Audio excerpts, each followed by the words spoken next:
What's up, everybody? This is episode 6 of the Cubilly Finstock Show, and this is week 4 coming up. And let me bring in my guests. First of all, we got the man, Matt Fineville Mahaffey. How you doing, Matt? I'm doing pretty good, man. Doing as good as any Dolphin can be on a Tuesday after a really bad game. And our pretty much another Dolphin here that I call him a Jersey man, but he definitely knows what he's talking about, Mr. Tom O'Gara. What's good? Man, you looking good today, Tom, man. You know, you ready? I'm ready. I got a pack still, but I'm ready. All right. So if people don't know, I am finally taking a Miami Dolphins vacation after taking the last year off. I was hoping that we'd make the playoffs and I could make that. I had seats pretty much row 1, but that didn't happen. So didn't know that, Tua was not going to be the starter at this time. Nobody knows what's going to happen in football. Every week is different, but we're still going to Fort Lauderdale this Saturday. We're going to go do some fishing. We're going to go do some sunbathing, rooftop bar, boardwalk, a good time. And I can't wait. It was a rough Sunday, of course. We didn't do too well. The only thing that I know is that we had the defense gave us the ball inside the 10-yard line twice, and we didn't take advantage of it. And the defense is ranked second in the NFL, or fourth in the NFL right now, believe it or not. They're ranked fourth overall. But, yeah, I mean, what's your thoughts? We'll start with you, Matt, on the debacle that was that game. Had a lot going on, but what are your thoughts, Matt? Well, overall, I think it's the exact worst case scenario that we were talking about on last week's show. If you remember last week, I was talking about how if Skylar Thompson, quote unquote, shit the bed, you have to think about getting somebody else ready to run this offense for Monday Night Football. We were all clamoring for Tyler Huntley. He was the emergency. He was inactive. Wasn't going to be him. Tim Boyle came in a little bit, moved the ball a little bit, but just not a whole lot of juice there. So, again, worst case scenario was Skylar Thompson running this offense very ineptly. I think we can all agree.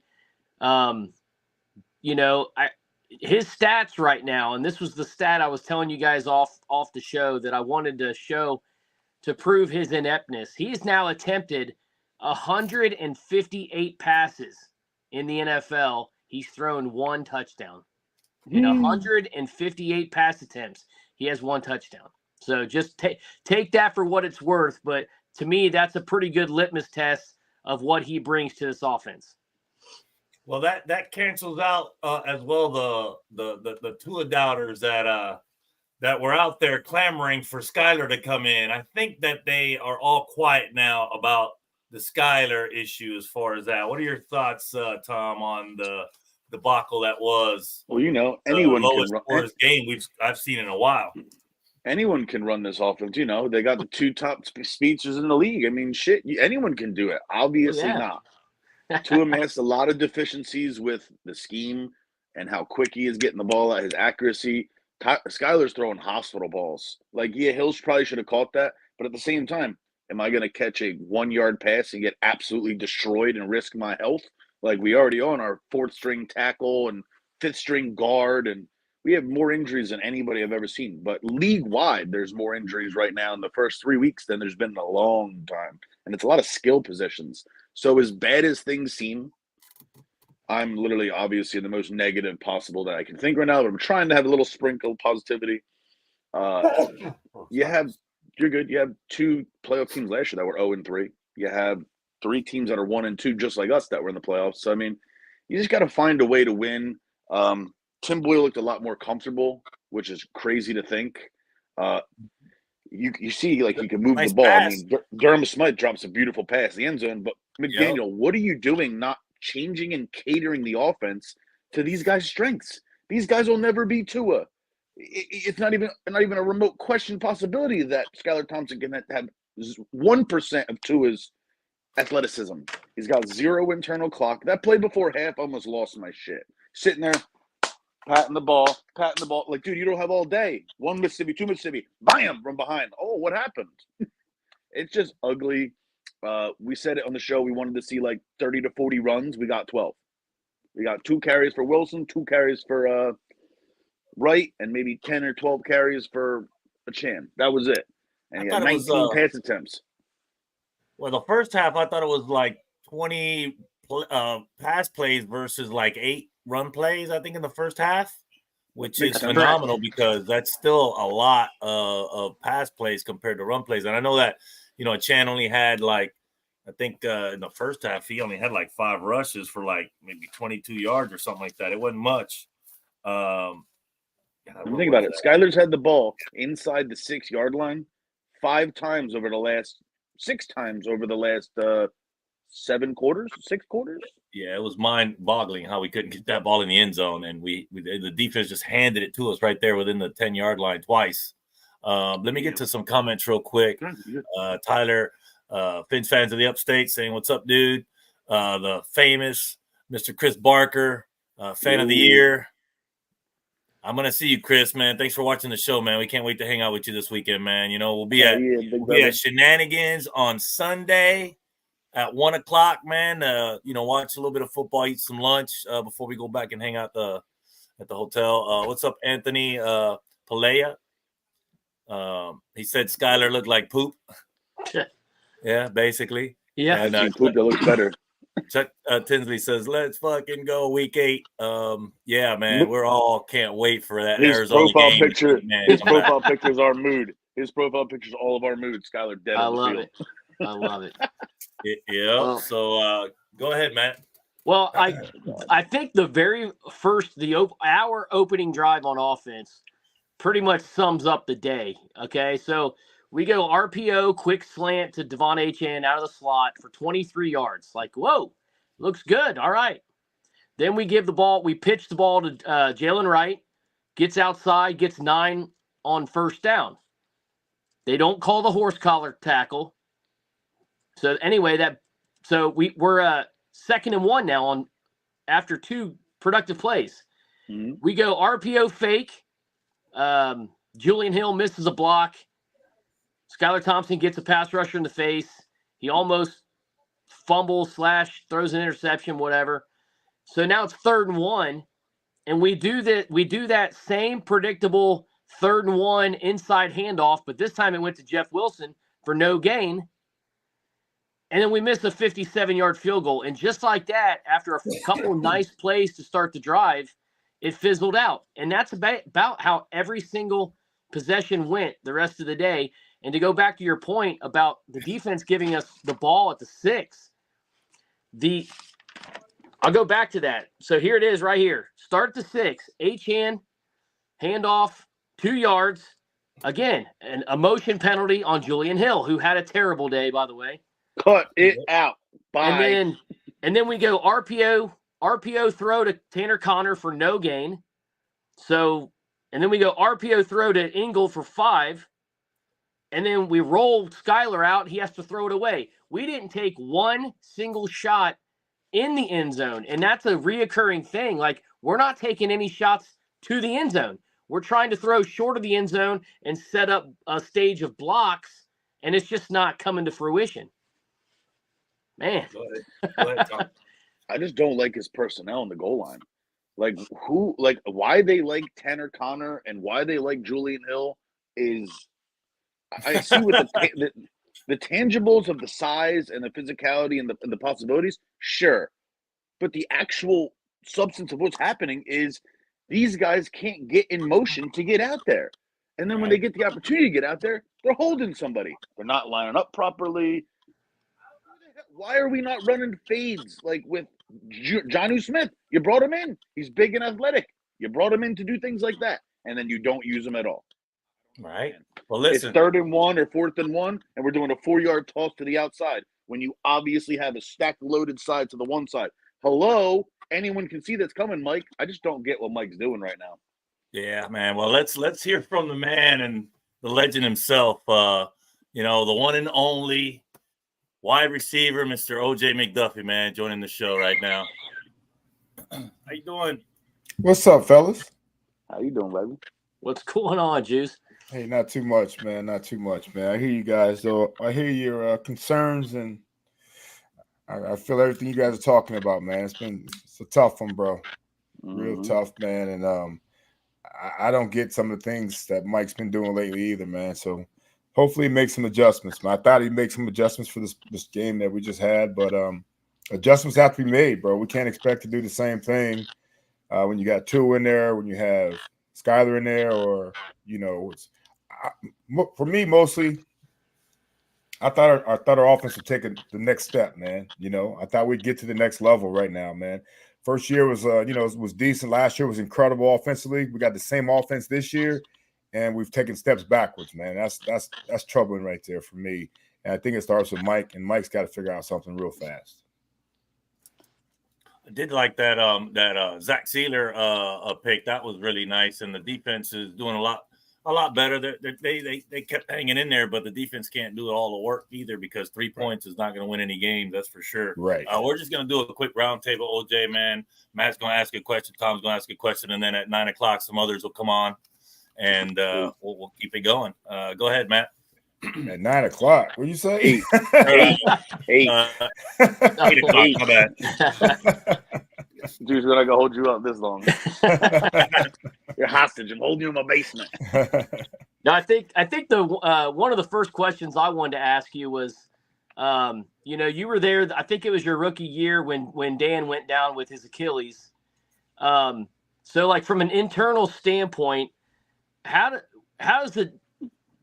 I'm trying to word it right. How does the team get the backup quarterbacks up to speed? Especially like in a short situation where they only maybe have 4 or 5 days to get ready. How, internally, how does that kind of come to fruition there? Yeah, 4 or 5 days, see, think about it. Think about why I felt like we had a comparable backup. No ways number one, because, obviously 2 is QB number 1, but Skyler's been in this offense the same number of years. They've been around the same. Skyler's actually older than Tua is, by a year. And for us, it was like, Scott Mitchell had been around with Dan Marino in the same offense for years. So it wasn't that big a drop-off. And I felt like, of course, it wasn't that big a drop-off. Let me take that back. Anytime you lose Dan Marino, it's a huge drop-off. But I'm saying in terms of knowledge of the offense and, and our confidence in him, it was still there because we still had the same skill guys. We had the same defense. We had all the same things. Same way this team is right now.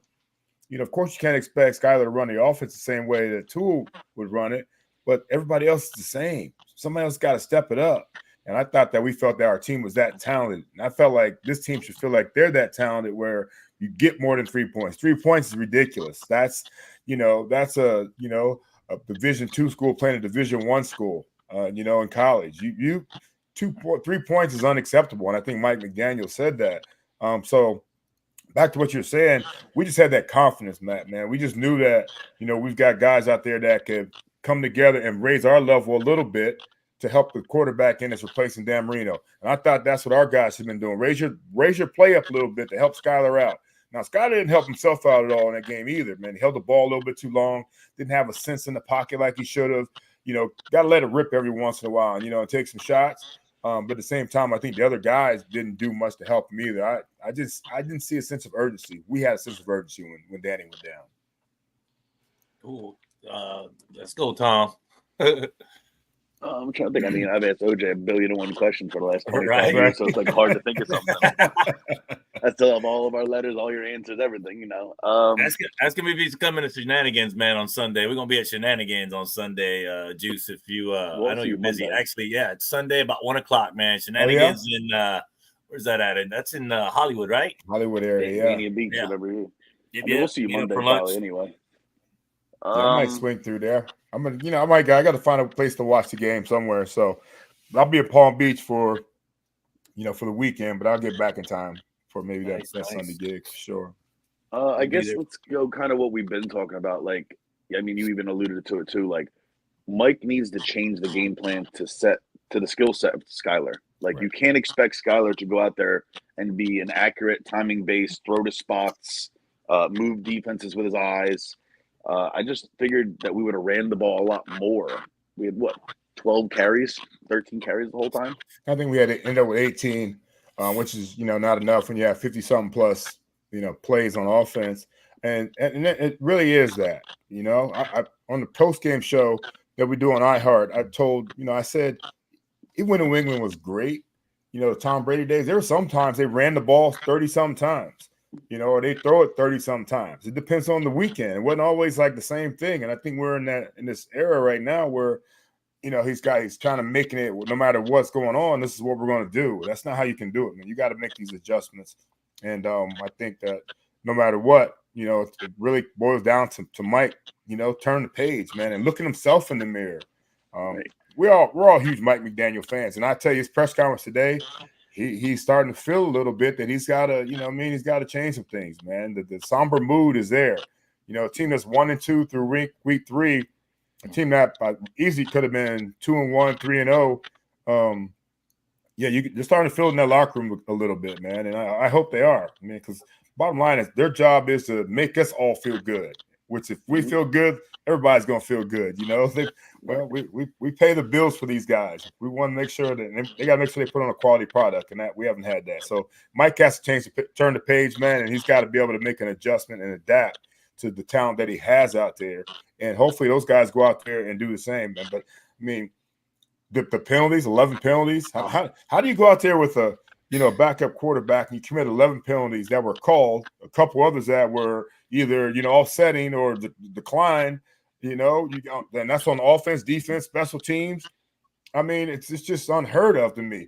We're in offense where we're playing against the 12th man out there in Seattle, and it's loud as hell, and we don't adjust to that situation. They said they worked on it, but I can't tell. Those are things that bother you more than anything, especially when you had 10 days to get ready for it. And you can see the things that were happening in the past 2 years that we saw. Stop these 17-syllable plays, especially for a guy that's not really comfortable. It's so loud there. Every snap, especially important downs, where they're either blowing timeouts or 3rd and short, 2nd and short. It's 2 seconds on the play clock, and they're just getting out of the huddle. Like, dude, come on. Yeah. Well, you saw Mike. I've never seen this before either. And my co-host Seth pointed out, man, you saw Mike standing next to the referee like all game long at the beginning, just in case he had to call a timeout because it was so close to it, man. I'm like, it's like he's icing the kicker every time down there, It's crazy. waiting to do it. And that was and so it really starts there. The play calls come in fast enough. He's got to get it from the quarterback to the players fast enough. And then they got to get lined up. All the shifts and motions, man. It was scary every single time they went out there. And so something has to tighten up in terms of the execution of for one, communicating the play and then going out there and executing it. My question, OJ, is I was really surprised because there was a lot of Dolphins that travel. Are you surprised at the amount of Dolphins that actually go to road games? Like I'm going to the Tennessee Titans game in Florida. I didn't make a game last year, but I usually go to 1 or 2 games a year. And it does cost, $1,000. I mean, you could spend $1,000 easily going down for the weekend. Was you really happy with the fan base where they showed out in Seattle and the way they showed out on social media as well? And have you seen the massive amount of Dolphins that did show up to that Seattle game? And bro, we've got the best fans. We've got the best fans, and I say it all the time. Even when I played, man, going on the road was so much fun. Our hotel was incredible. Being in the stands, you could hear it. Even sometimes on TV, if you're watching on TV now, you can hear it through the TV, man. We have the absolute best fans, so I'm definitely not surprised. And especially for us being able to go up to the Pacific Northwest, we got a lot of fans there. So I know they were really, really happy that, we were finally playing a game up there in that area. And they showed up, man. It's unfortunate we couldn't put on a better show for them, man. But I'm never surprised about how great our fans are. We have the absolute best. Wow. One more quick one. Are you surprised that we're 1.5 or 1.5 point underdogs against the Titans this Monday night? Are you surprised any bit of that? Well, anytime you have, This is an 0-3 question team. mark, you got a question mark at quarterback, man. It makes sense no matter what. This, the old cliche that it's a quarterback-driven league. Nothing more clear when you're possibly down to your third guy again, when it comes to the Miami Dolphins. And you know what? We are who our numbers and our stats and everybody says we are. I mean, we haven't proven that we could, go out there and be as competitive as we need to be. I was talking about like Seattle, like, well, Seattle's not that good. They beat New England, they beat the Broncos. Those aren't very good teams. And then they go out there and beat us 24-3. I said, well, hell, we're not that good then either. We're in the same level right now until we prove differently. So I think, and the Titans aren't very good. I wonder how bad Monday Night Football feels about this matchup alone, because I know they didn't expect it to be as bad as it appears to be right now, man. But it's a great time to right the ship and get to 2-2. So the fact that we're dogs in this, I'm not shocked at all, bro. See, I said the same thing about that Jacksonville. I figured that Jacksonville was a quality win at the time. I figured Jacksonville's a good team. That's a quality win to figure out a way to win week 1. But now, Jacksonville's now 0-3. And all of a sudden, that same narrative is playing out that we can't beat the good teams because Jacksonville's now not considered a good team by a lot of people. So we have to, do everything we can to try to win these next 2. We got 2 very winnable games, even with backup quarterback situations. The Patriots have a great defense. They always do. But their offense is a little suspect. So if we can get anything rolling on offense, we still have a chance. We have a chance to go into the bye week at 3-2, honestly. Right. But we got to get some offense going. Well, you know what, though, Matt, too, though. I mean, think about it now. We talked about how we thought the Jacksonville, now that Jacksonville's not winning any games, but hell, the 2 teams that beat us recently are 3-0. So at least we lost some quality opponents, right? Right. Yeah. Yeah. Welcome to the show, Johnny, man. What's up, guys? What's up, Johnny? You got a question for OJ? Yeah. When is Mike going to give up the play calling? Design the plays, but let somebody else call them. Good luck with that one, man. Good luck with that one, bro. I mean, he's not going. I don't think he's going to do that anytime soon, man. And if he don't, it might cost him his job. I mean, damn, he's great at designing them, but he's not good at getting them called in there and letting the quarterback look at the defense and see what's going on. And I've said many times on our show on Wednesday, which these guys are all part of, that Mike's a genius when it comes to designing them, but simplify it. Why can't he just number them 1 through 25? Look at your wrist. We're running 24. Let's go. Yeah, I mean, I'm sure they've got a wristband on. I wonder how they've consolidated it myself. Like I said, they do so many things, but I would never know some of these play calls. I know at one point they had some plays that were 22 words long. I don't know if they've changed that or not. Think about that on a 25 to 40-second play clock. You got to read pretty fast. It's like the motion model, pull for more, and the whole sheet of instructions comes off. Right, right. And what's probably puzzling to me is that, with that being said, you get a guy like Tim Boyle that comes in and looks like he's pretty efficient with the offense, and you're getting us in and out of the huddle, no delay games, and but my thing is this too. If you looked at that, it's not just Mike and the quarterback. I saw a lot of players too, man, that looked like they didn't know where they were going. And that bothers me too. Especially, young guys, if I didn't know the play, man, Marino was not letting me in the huddle, man. And so for some of these guys that miss lining up or missing what they're supposed to do motion wise, and that was a little puzzling to me, especially when you have so much time to put in this work to figure out everything. I don't know, man. They've got to figure out the operation. The operation is not as clean as you'd like it to be. But Vets to step up and be a leader. You saw that for week 1 from 2 at halftime, and now we're missing that again. The thing that people knocked on about not being vocal, not being accountable, all this, and now we need a Tyreek Hill to step up. I was going to say Armstead, who knows if he's on the field. A Waddle to step up and be like, guys, we need this. Get us together. Line up correctly, blah, blah, blah. It sucks. Well, the problem with that is sometimes, our wideouts are some of the guys. Mostly wide receivers are the ones that are out there not getting lined up in a timely fashion. Achane, we're in 2-minute drill. Achane loses his helmet. He's walking to get it. Like, man, bro, we got to go, man. Let's go. Where's our sense of urgency at? And so I think that all of them need to figure out, what they're doing out there in terms of their sense of urgency, because it's definitely not there. And I know they care, man, but it just doesn't come across that way sometimes. Yeah, and that's a tough deal. Now, when it comes to somebody speaking up, they got a locker room full of captains or former captains or current captains, man. So I'm shocked that nobody has stepped up in Tua's absence. Even Tua was at the game, but Tua can't impact the game, in street clothes. Somebody else has to do that, and you'd expect, some of these veterans. We got some 30-year-olds. We got some, some guys that have been around for a while on that team that they would step up and take on a leadership role. We just haven't been able to do it. Mm-hmm. Who would you rather start on Monday? Tim or Snoop, maybe? Oh, man. I really don't want to see Skyler, honestly, but you can throw him in there too. Skyler's going to be tough, man. You got a chest, rib area injury on that side, the throwing side, man. You can tell that that's going to be a tough one for him, man. But I think they both have to play. I think Tim probably starts maybe, and then Snoop has a package because it's so hard, for him to get in there, learn this whole entire offense. I think that might have to be the option that we have, where both of them get in there and get some run. Anything to do to get a win, man. Win it ugly somehow, some way. Don't turn it over. Don't put the defense on short fields.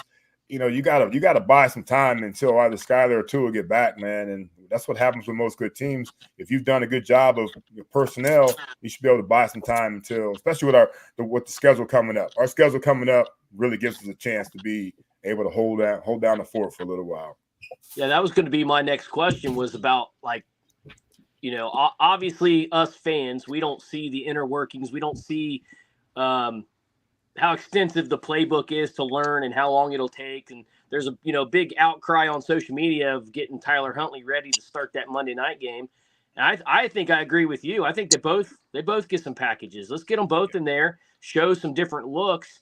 The thing I like about Tyler Huntley is he's played a lot of meaningful football over the last couple of years, and Baltimore Ravens organization in a whole, is, I'm not going to say it's the gold standard, but man, it's pretty high up there as far as their operations go.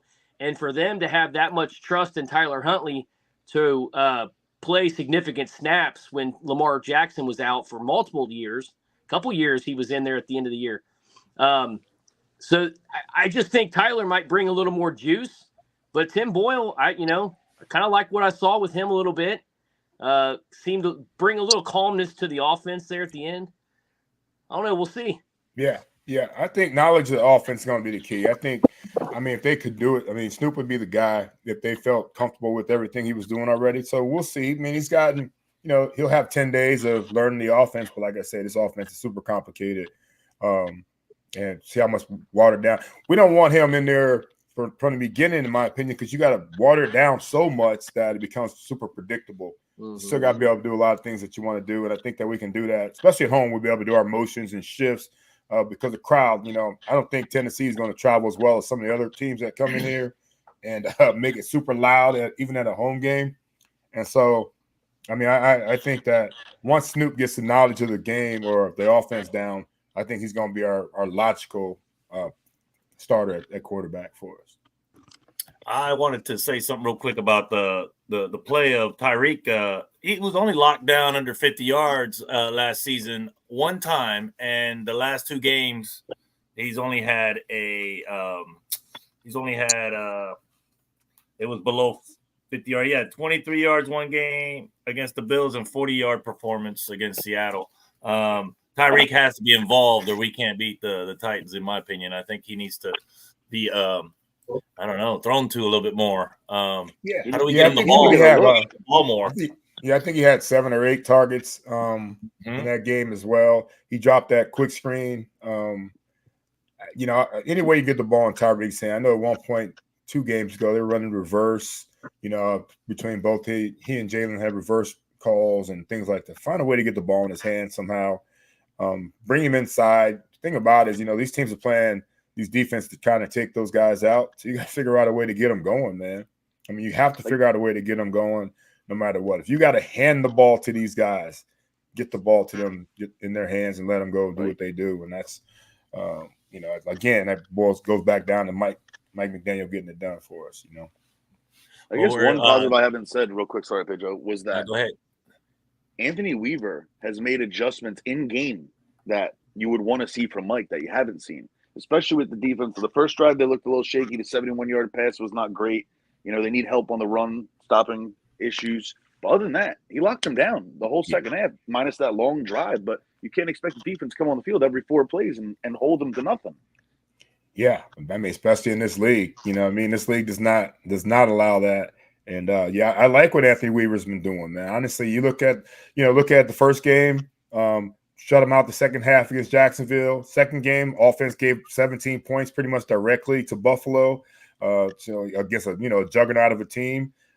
Third game, you're right. I didn't think it was that bad. I still don't know whose fault it was on the long touchdown to DK Metcalf. I'd have to look in and see what the play call was.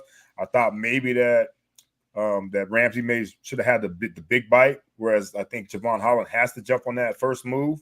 I just don't know, man. You just never know what the play call is. You don't know, who's at fault there. But they set us up real well for that, and Gino delivered it. So yeah, defensively, I'm impressed. I really am. I think they've done a good job. They got the 2 takeaways last game. Of course, they got the 1 takeaway in the Jacksonville game when Javon Holland had to punch out. Just got to continue to take the ball away. Yeah, I've been impressed with defense so far. I mean, it hasn't been bad. The offense, in my opinion, has been the problem. Putrid. We got a lot of comments coming in. So if anybody wants to ask OJ a question, just put it in the comments and I'll pop it up on the screen. OJ can see all these comments, pop it up on the screen as we go through these comments too while we're talking about the football. So, Melissa's on here, but I like this one comment, Juice. Rebecca Mearns, man, says we all want OJ back on the field. Let's go. Yeah, I walk out there for the coin toss, and I'm walking back to my seat in the suites. That's for sure. That's about as much you're gonna get me on the field. That's Chuck asked, did Armstead really get a concussion by being poked in the eye, or I think they just do that? No comment on that one, man. Right? I feel like when he got poked, he kind of went backwards and did another. I don't know if he's there, but he's got to find another injury. I never thought it boiled down to that. It was safe for Tua to fly with a possible concussion. That was confusing for me. He must have got cleared for that, especially a long flight. It wasn't like they went from Fort Lauderdale to Orlando. It's the longest flight you can possibly have in the league, and they must have felt it was okay for him to do so. And hopefully there were no repercussions from it. It looks like, from what I understand, it doesn't look like this was as bad as any of the other ones. So. He was out there the next day. He was out and about. He was out in the field. Sometimes you get concussions. All you want is a dark space. You want to go into a closet. You don't want any light. You don't want to. You got headaches. Sometimes you got nausea. It seemed like he had a lot lighter symptoms than he had before when it came to his concussions. Yeah, I think he bounced back really quickly. As bad as it looked, it was really quick on how it looked. Yeah. You could look at Devonta Smith's injury, and he almost had the diatropic whatever type, where his arms were kind of frozen up, not pinching like posturing, but he had that for a minute too, his arms and legs. Right. But allegedly I heard he had like a 20-page report ready for McDaniel with schemes and formations Monday morning to help Skyler out. Well, he's a hell of a team player, man. And I wish that all those guys would take that type of energy when it comes to getting ready to go. Especially quarterback. If you're number 2 quarterback, you're, like we know, one play away from getting in there. You should always prepare every single game like you're going to be the starter, because at one point you could be in the game, and next thing you know, it's going to be a dogfight. And if you're not prepared, that goes for every position. It goes for every position out there. There's only so many players that are out there that are dressed, that you can put out there every game. You got a 47 guys that can go out there and play. That means everybody's real close to playing no matter what. So you better prepare like you're going to be playing. That's for sure. You pretty sure, OJ, that Tua will be back on by week 8 versus the Cardinals, or it's just everybody's just speculating for now? No, until we see what Tua has to say, and his decision to maybe keep it going. I'm sure he's not going to walk away. Who walks away from $120 million? Right. The Dolphins are insured for about $49 million of it. If the NFL or doctors force them to retire, which I don't think they can, because I don't think I don't know. I'm not a doctor. None of us are doctors, but do you think Tua makes a comeback? Like when he does come back, because we have an important game with the Cardinals, but right after that, we got to go to Buffalo again and go through this mess again, man, up in Buffalo. So, that might be brutal. The season might go up or it might go down. I don't know. So I don't know if he comes back. I hope he, for our sake, I hope he comes back for his own sake. I don't know if I'd want to. I don't know if I would come back, considering, I always look at it like this, man. It's all about my family and friends, when they see him in that posture multiple times. It's not like it was the first time, man. You just always worry about, I always thought when I played, I knew my mom was always watching, man. So if I could get up, I'm getting up because I don't want her freaking out in the stands. I can only imagine what his family goes through every single time they see him like that. So it's really a tough decision for him because, I mean, his love for the game, not only money that he's got, it's on the table, but this love for the game is unbelievable. And there's a lot of guys, you guys know this, man. There are a lot of guys on that football team or on Buffalo's team or on the Jets that don't love the game. They really don't love the game. They like the game. They like the paychecks, but they don't love the game. Tua loves the game, and that's one of the reasons that I would expect him to try to make a comeback somehow, some way. And I love the fact that they put him on IR where they weren't pushing a timeline out there. A lot of times like, yo, when's Tua come back? When somebody's getting hurt, when's he coming back? When you put that on IR, and it's a mandatory 4 weeks, at least you can avoid that question for a little while and see how it comes along. But it's going to be on him. I know the competitor in him wants to come back out, but at the same time, though, he's got to be real smart about it. David Rosales this week, dude. Go ahead. David Rosales is asking why haven't they utilized Jonnu Smith more, OJ? Yeah, that's a surprise to me too. I saw a lot of really good things they were running during training camp, and some of the joint practices, and I think he's a hell of a weapon. I think they try to get the ball to some guys at times, man. I really need to look at, and my boy Travis Wingfield does a great job of looking at the all-22 film. I just don't see a lot of guys open, man. And that's one of the bigger issues when you see a quarterback holding on to the rock like that. Some guys just aren't getting open, but you got a quarterback that might not be throwing guys open. I wonder what some of the Jonnu packages are that they're not utilizing because I thought he was going to be a bigger asset, bigger weapon than he is right now. Cool. All right, anybody else got another question? Yeah, with the going back to the concussions, there's different style of concussions. Obviously, it affects people differently. Tua just happens to hit the back of his head when he gets a concussion. He bounces the back of his head off the ground. That's why he seems to posture and do that. There's plenty of guys in the NFL that have had a lot more than 3, 4, 5 concussions. I'm not going to ask you a number, OJ, but did you have more than one during your career? Yeah, I can't remember my stock answers. I can't remember how many I've had. Of course, man. Right. And with the competitor in you never thought about, hey, this one a little worse than the last one. I'm going to walk away.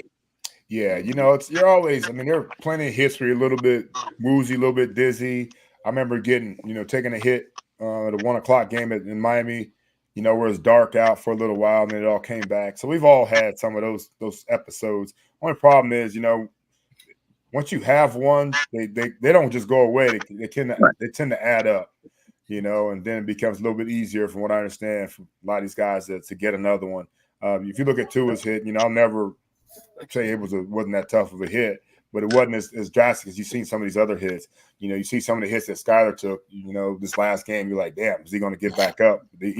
He took some shots right there.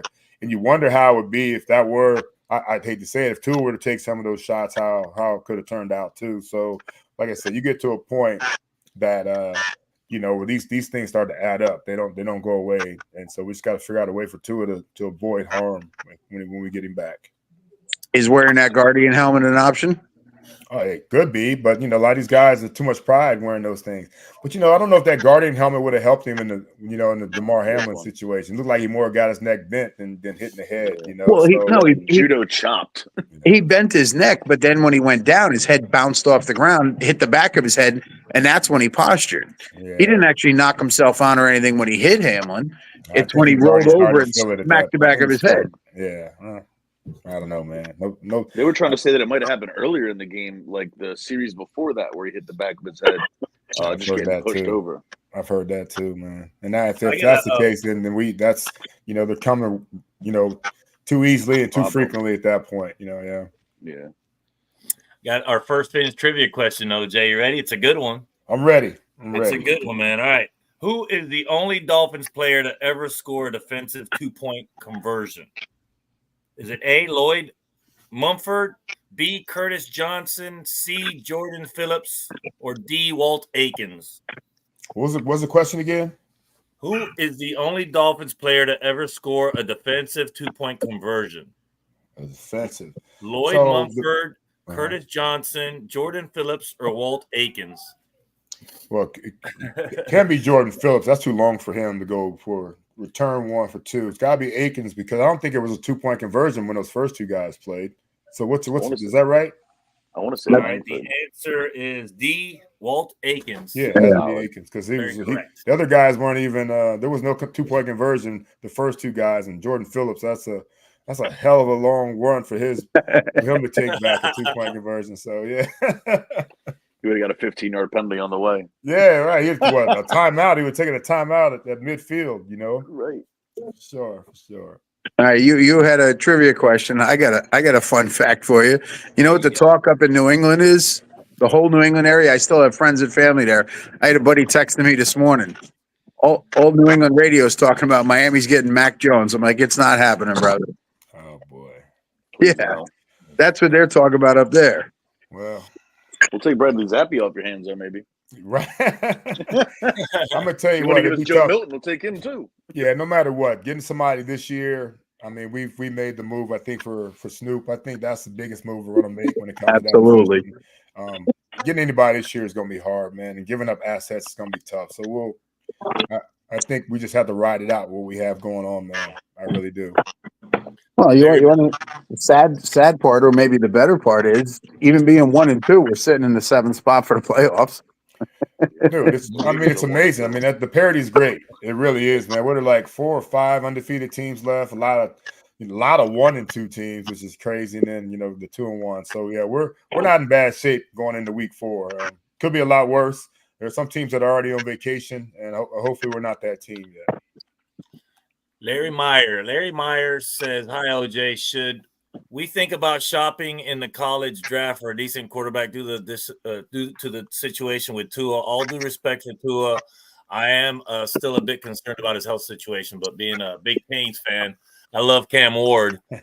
Thanks, Larry." Yeah, well, we got to do really bad to get Cam Ward, man. He's so good right now. I think every year you should shop college for a quarterback. You just never know. You never know where your Tom Brady or Brock Purdy is going to come from when it comes to the quarterback play. I thought the same thing. I honestly with Skyler. Skyler being a four-year captain at Kansas State, I thought he'd be a great pickup and addition for our team. But yeah, I think Bill Belichick always wanted to draft a quarterback no matter what. So it's never a bad idea. Cam Ward's going to be a reach for us, though, man. I know. I mean, man, is he good? He's going to be. Hopefully, our pick is later in the draft, where we don't have an opportunity to get him. Dude, he's an animal. Aaron Judge again. Sorry. 56. What'd he do? Bomb. Yeah. He's so much fun, man. Unbelievable. So much fun. Hey, before I get into the next question, I have somebody that just wants to pop their head in and say hi to OJ real quick. We know who that one is. Imagine who that is. Jen, how are you? I'm not. He told me I had to stay upstairs. This is some bull jive. Yeah. I'm having like withdrawals. How you doing? Good. I'm like, he doesn't want to talk to you. I'm the better Mahaffey anyway. So. Well, he's repping that jersey. I don't know if that's McMichael or McDuffie, but it's all good. Oh, that's definitely a McDuffie. I had to smooth little smoozing that never goes. You're right. Yeah, Matt, truth be told, I came down to see where my OJ jersey was because I was going to put it on and pop and say hi, and he's got it on. Hey, family, it's ours. It's a family thing. It's a family jersey. You know what I mean? No, I don't share. No. All right. Good seeing you, Jen. Take care. Bye. Oh, That's man. Yeah, let's get it on with another Finn's question real quick. Finn's trivia question. We love him. How many fumbles did Jason Taylor recover during his career in Miami? Was it A, 23, B, 24, C, 27, or D, 29? So damn. 23, 24, 27, and 29. I mean, they gave us like a lot of separation between those answers, right? I mean, damn, he had to play. Right. Pedro's known for that too, changing one digit or something. Yeah, exactly. How many fumbles did Jason Taylor recover during his career in Miami? Well, 23. I'm gonna go with 24 since that was my college number. 27 or 29? 24. I'm gonna say 27.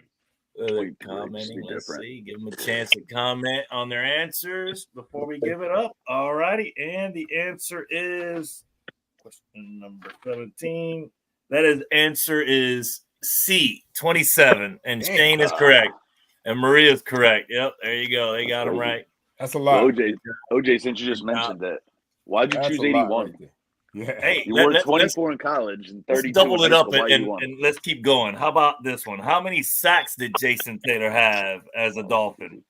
Is it 128, A, B, 131, C, 135, or D, 139? So 128, 131, 135, or 139? How many sacks did Jason Taylor have in his career? Ooh, I'm going 139. 139. I was going to say career as a Dolphin. It's career 139 for sure. How many sacks did as a Dolphin? As a Dolphin, not career. My bad. Then I'm going to go with B. Yep. So let's see. We got some answers to show here. Let's see. We got David says 139. Maria says C, 135. Byron says 131. And Shane says 139. And Larry says 139. So we're getting a lot of comments on the answer. Everybody got their answers out? All right, here we go. How many sacks did Jason Taylor have as a Dolphin? The answer is B, 131. Oh, he stinks. He had 139. He only had 131, bro. That's only. Only. Yeah, right. Yeah, I think 139 is his career number. So I guess it is the eight with the Skins, Jets, and Cowboys. Possibly Jets, sneaking Jets. You got any time to hit up East 12 tailgate this Monday night for the game? OJ, you going to the game? Yeah. Oh yeah, but I work pregame. You working? Pregame on the radio, bro. I can't. On the radio. Where you at in the stadium at? Where you hanging out at the stadium then for the radio show? We're in the members club during pregame, and then we're in one of the broadcast booths for postgame. Oh, you're in the booth. I got you. So you are doing your job. Yeah, I got you for sure. Don't worry, you come out of Heineken. You come out of Heineken spot where the lot is after. Do I? Yeah. Well, when I come out after a game, the place is empty, man. They're out there cleaning the parking lot by the time I finish. That's my style. That's my style. Wait until the end. Yeah. Yeah. Who wants I have no trouble finding my car. Put it that way. It's always good. It's out there all by itself.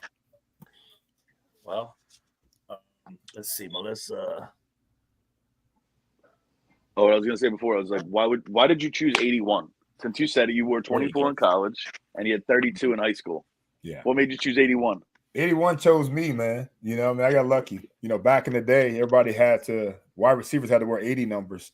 And so when you go into training camp, you got so many people that a lot of times the wide receivers would have team numbers, 17, 15, things like that. Until you made the team, then they had to switch you into an 80 number. So I was lucky enough that when I got to the Dolphins, there was only one 80 number left, and it was 81. So I was like, I'll take it. I wanted 84. Greg Beatty had 84. I wanted 84 because of 24 and, go right to 84. But, so like I said, I didn't choose it. It chose me. But I love it, man. That's perfect. It suits you, though. There we go. We got Anthony Shake, man. Shake Money. What's up, man? What's going on? What's up, OJ? How y'all doing? What's up, Shake? Sorry, man. I left you back there again, didn't I, for a minute? Didn't I? It's all good. My bad. Hey, listen, I want to give a shout out to Tom real quick because, man, I got the jerseys. Oh, nice. I got this one and jersey, man. Nice. Oh yeah. Yeah, buddy. Nice. Did you get one for your new wife? Huh? Did you get one for your new wife? Maybe on our anniversary. Give them 11 months. Good stuff. Another different transitional question for you, Juice. You ever think about what would be if you would have chose baseball? You know what? I do. I'd probably be still in the minor leagues. You know what I mean? At 55, that's probably what would have happened, man. We're talking about. Remember earlier in the show, we're talking about that like and love between different sports. I liked baseball, but I loved football, man. So I don't know how long I could have stayed in that boring ass game. I love baseball too now as a spectator, but that grind, now I couldn't see me doing that, man. Just wasn't for me. I actually stopped playing baseball because I'm sitting in center field and it's snowing at Penn State. you know, and I'm thinking to myself, what the hell am I doing here, man? You know what I mean? And that was that's when I decided no more baseball. I still got drafted that year by the Angels, but there was no chance in hell I was going to play baseball that year anymore after that. Friend of mine, Joey, says, "What's up, man?" OJ, what's up, man? Heads up. He's got an official Miami Dolphins club too, and the winner of our, I guess, Finn's prediction is Tony. Oh boy, let's see, Bertonoselli. I hope I said that right. Man. I bet you I said it wrong. I ain't gonna say it again. Tony, man, you won. you picked against the Dolphins. Right there was two people that picked against the Dolphins. He got closest. I even picked against them. I'm sorry, there was three of us. I had to. I got to pick against them one time, and people were like, "You did what, Pedro?" It was well, they went a Finn's prime time. The Dolphins sent us stuff. They sent us this, and check this out, OJ. Look, they sent this man to the clubs, man, which is incredible, man. These footballs are like, there you go. You can see that. Yeah, there you go. That is gorgeous, man. That's pretty good for the work that we do. Bring our fandom, and guess what I got from Foku, man? You'll love this too, man. Look, this just dropped from Foku, man. Check that out. Nice. Oh, look at that thing. Yeah, there it is. That is nice. That's a $60 Foku light up chain, man. It's pretty cool. It's so bright, man. You can't even see it unless I put it up against the screen. Yeah, you're gonna need that for Monday night, bro. You're yes, gonna need that for Monday night. Man, wait, you see mine? It's gonna be crazy. Yeah, I'm gonna tell you what, man. I think I know how much they, the Dolphins appreciate our fans and our fan clubs and the love. You know what I mean? And it's important, you know what I mean? Because without our fans and you guys and our fan clubs and I'm a fan myself, you know, we gotta circle the wagons, especially times like this, man. And you guys always are there for the squad, and always showing love for the team. Of course, we all bitch and moan about the results, and it sucks because we have to wait so long for another game all the time because it's NFL and it's football. And it's your right to. It's everybody's right to bitch and moan about the team, especially when they're not doing what we expect them to do or what we want them to do. But at the same time, though, man, we all stay and we're all still optimistic, except for Pedro, who's rooting against the team on Sundays and Mondays and stuff, man. So that's how I plead the fifth moment, Pedro. Never admit that. Never admit that. Plead the fifth. I will say, and that's one of the great things about the Dolphins fan community is there's fan clubs, not only like in Florida, but like all over the country, all over the world. Right. And I'm an hour north of Cincinnati, and I don't see anything remotely like this from the Cincinnati Bengals fan base. I mean, they have their diehards and obviously they're general fans, but I don't see the fan club type stuff nationwide. Right. So that's why, to bring up what we were talking about earlier with the huge amount of Dolphins that traveled or are already in the Pacific Northwest at that Seattle game, that just goes to show you how well the Dolphins fans travel all over the world. It's crazy. Yeah, we've got, like you talked about, we've got some really, really good fan clubs everywhere. I know I'm probably headed down to Mexico for a watch party in Mexico City. I know we got some guys that are headed to London for a watch party. We need to get guys around the country, man, to be able to show, you guys in these different fan clubs some love. And you're right, man. There's not as much pride for, you're going to see like the Eagles bars and the Cowboy bars and things like that. But, for the Dolphins to have such a fan base and a following around the country, I mean, it's fun, man. And you can go, say you're traveling on business and you're in one of these major cities, you can always find a sports bar that's got a following, a Dolphin fan club. You can go watch the game with a bunch of fellow Finns, and it's pretty cool, bro. I mean, when you're in Columbus, Ohio, and you can go to a place called O'Nelly's, which used to be just a regular like Irish pub, and they want to be a Dolphins bar because they know that there's enough Dolphins fans there that'll give them business. Right. So now you can go up there on a Sunday, and they get anywhere from 40 to sometimes 100 people there for their watch parties. That's pretty Columbus, dope. Ohio. Yeah. Hey OJ, we got Dolphins that are living in Buffalo country, man. I just don't see how they do it, man. Bad for them. They can't go out during the week. You know what I mean? They get stuck inside when we do things like that, especially when we lose to Buffalo down here, man. I feel bad for them, bro. I really do, man. It's tough. It's tough living right there. I'm already tired of the Aaron Rodgers is the God talk all No, week. geez. He played the worst roster in NFL. Relax, it was one game. He played good. I'll give him that, but one game. Yep. Can y'all believe? Can you believe that we haven't had the lead, OJ, in the first 3 games at all? You know, like zero leads. Zero leads, man. Yeah, it's hard to imagine that we haven't got, especially having 2 games at home prior to this past weekend, that we've never led in the game this year, and we're 1-2. It's a pretty sad thing to say, man. But yeah, it's like I said, offense, we got to pick it up somehow, some way. Defense, you know, and you think about it too, man. It's like, you know, some of these games, bro, when somebody punches you, man, we got to punch back. And I don't see a punch back ever from us, man.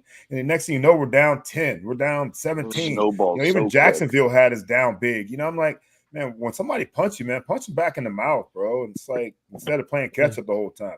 Of course, we feel like we have an offense, or at least had an offense that can play catch up at any time, but it hasn't been the case. So, you know, we got to have a little pride about ourselves, man. They score, we got to go out there and score. Come away with something, 7 or 3, no matter what it is. So it's been frustrating that we haven't been able to, like we talked about earlier, have that offense that we're so used to seeing. I mean, that's puzzling to me. You got a favorite road city, OJ, that you like to visit out of the 32 teams? You got like a favorite, you know, that's not Miami, you know, that you like to travel to? Yeah, well, I love playing within the division. You know, I love going to Buffalo and smacking them in the mouth. You know, I love going to New England and, you know, getting at them. You know, I love playing in Indianapolis. In Indianapolis, I used to always, being from Ohio, I used to always charter a bus for my whole family to come to that game. So I'd have like 40, 45 McDuffies at the game. So that was always a fun place to play when they were in our division as well. So, yeah, within the division, getting a win on the road in your division, I mean, that's what you want right there. I mean, that, you know, you want to control it at home and win at home, but when you still won on the road, I mean, there's no better bus ride to the airport and no better flight home than those wins right there. On the way out. Yeah, I'm gonna be at the Indy game this year. So yeah, me too. Nice. I'll be there. We're trying to be there. I'm definitely going to be there the following week. We're coming for fan club weekend. After not getting to any games last year, I'm super pumped to be back. Yeah, heck yeah, man. And let me ask you, OJ, let me ask you this question about Sunday's game, right? You seen the drop that Durham Smythe, on a scale of 1 to 10, how difficult was that catch? It's a tough catch. Still have to make it though. You know, it gets tougher for different positions. I expect Tyreek and Waddle and the wide receivers to make that catch all day. You know, it's a great ball that was thrown to him. Tough catch for a guy like Durham, you know, when guys are, you know, laying out like that, trying to make a play. But you got to make a play. I mean, honestly, when the team needs a play, you have to make a play in those situations. Because you know what bothers me more is you see all the other teams making them. You know, you see Likely making that play for Baltimore, even though his foot was on the line, but he made the play. You got all these guys that are making. You saw the touchdown pass last night. You know that who's it? Jaden Daniels. That was beautiful. Man, the one he threw to Terry. yes. Terry, man. I mean, come on, dude is draped on him, and he still makes that catch in the end zone. You know, you got to make plays when opportunities present themselves, man. Yeah. That's the bottom line, man. This is a you have to make plays, especially when you don't get very many chances. I remember when Kim Bokamper was on your show, he talked about how Shula jumped on Joe Rose for not making the catch. Right. And then when the other team made the catch, he's like, hey, where's Joe Rose? That's how you make a catch. Exactly right. Dan Quinn's going to have heartburn every week, though, until Jaden Daniels learns to keep slide. If they should, the thing is, it's like 43 rushes, 1 slide. Yeah. He's taking some big hits. Now, OJ, do you think you know, if he ever comes back, Odell Beckham, River Craycraft, some of these guys, you think that'll make an impact in this offense if guys like that can come in there and take some of the pressure off? Well, I said it the other day that we miss River Craycraft. We really do. I mean, you got a guy that actually knows everything about this offense inside and out. You never, you know, imagine saying that, you know, missing River Craycraft. He's the missing piece, but the third receiver is the missing piece. And I just wonder how much Odell has of the offense. I hope he has a lot. No matter what, I hope that people have to pay attention to him. Mm-hmm. If he's lined up in the slot or outside, you got to pay attention to him no matter what. So please be okay. Finding number 3 is critical, bro. I mean, I thought Eric Ezekama would have an opportunity to make some plays in this last game. That didn't happen.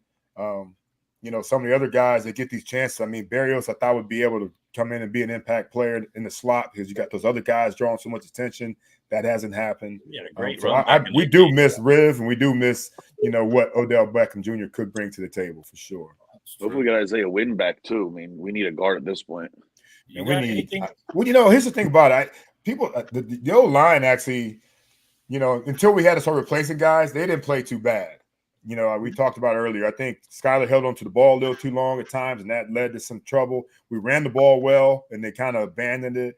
But I was looking at some of the all 22 tape, and the offensive line actually didn't play too bad at times and then you look at the Buffalo game, they played bad at the end when they knew we had to throw the football, and that's when they started getting their tails whooped a little bit.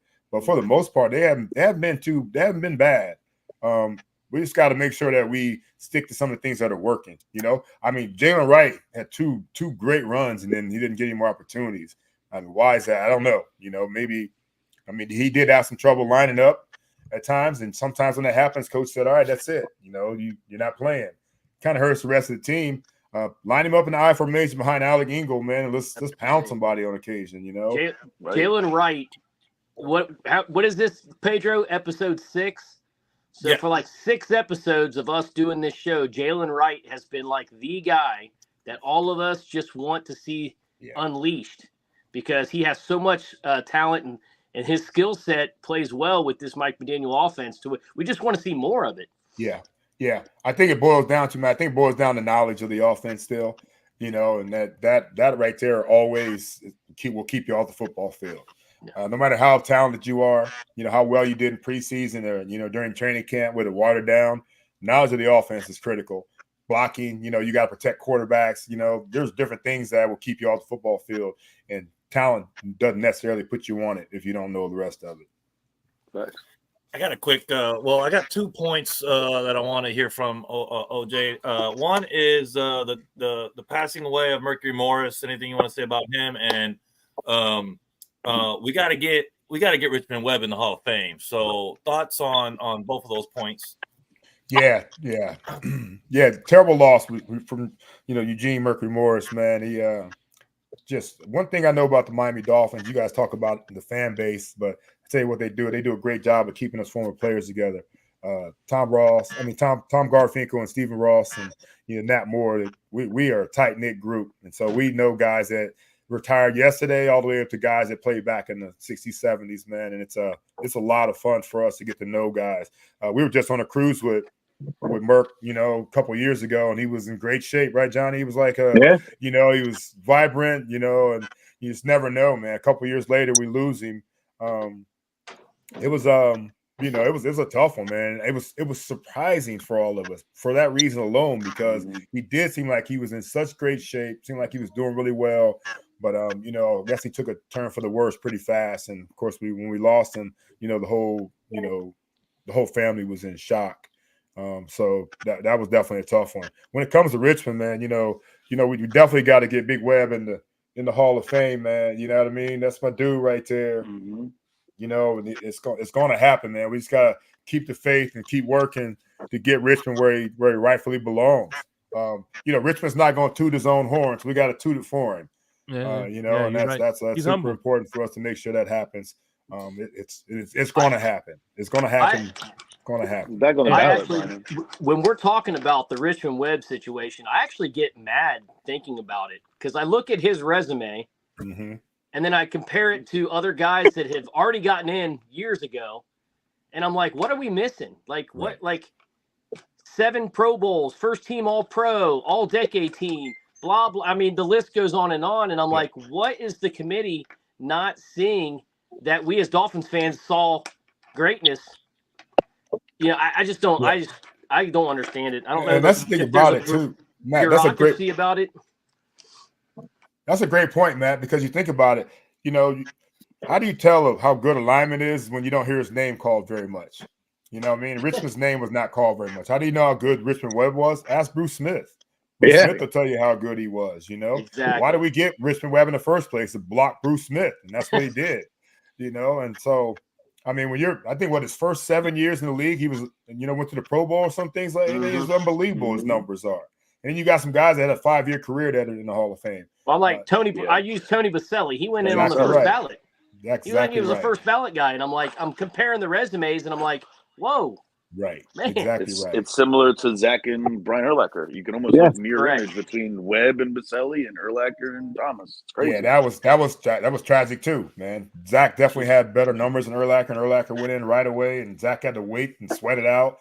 You know, bottom line with us though, man, you know, we get one guy in every so often. It really comes down to our writers and figuring out how to get them in. You know, you got to have that push.